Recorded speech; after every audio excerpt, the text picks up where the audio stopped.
You're hearing the very painful stories, angel families, moms and dads that have lost their loved ones to illegal immigrant crime, you know, the manufactured crisis, like the Singh family.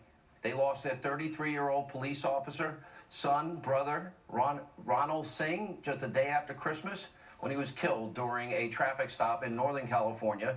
The suspect, Gustavo Perez Arriaga, had a long criminal record and suspected gang ties, but California's sanctuary policy protected him from being handed over to ICE, which would have meant he would have been deported.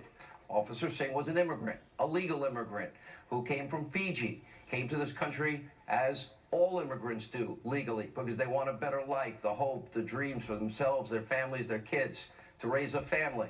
But it was cut short by a criminal alien who never should have been here in the first place and who was in the criminal justice system and should have been long deported.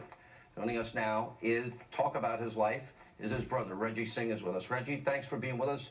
I know this is still fresh. This is raw for you. You met with the president yesterday. You were in Texas where we were. What'd the president say? Yes.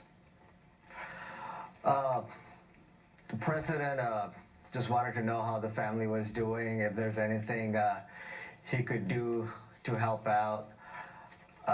We had a good conversation about Ronil. He asked some questions. That was it. Yeah. Your family came here legally. It takes a long time, right? You got to go through. It takes some time to get here.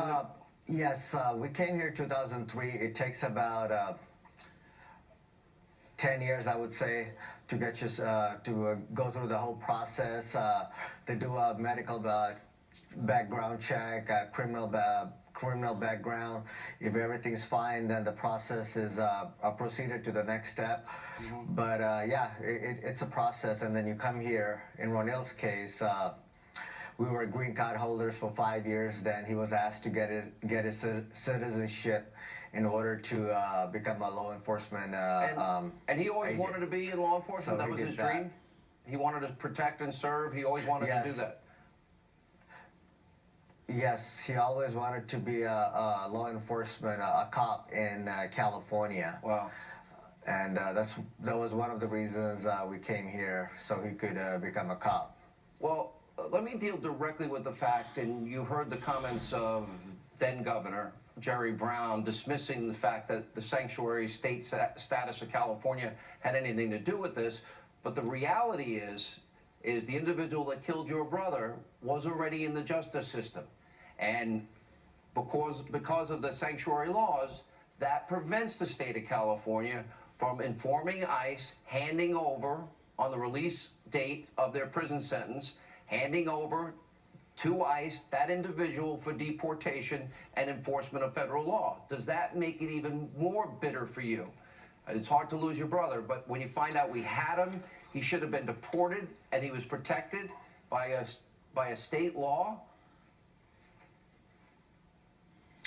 So yeah, we wake up with anger that this could have been preventable. I wasn't aware of what Sancuary state and this rules and regulation meant, but I was explained how it worked. But yeah, it could have been preventable. We wake up with anger that he should have been deported in the first place, but he wasn't due to the Sancuary law we have in California.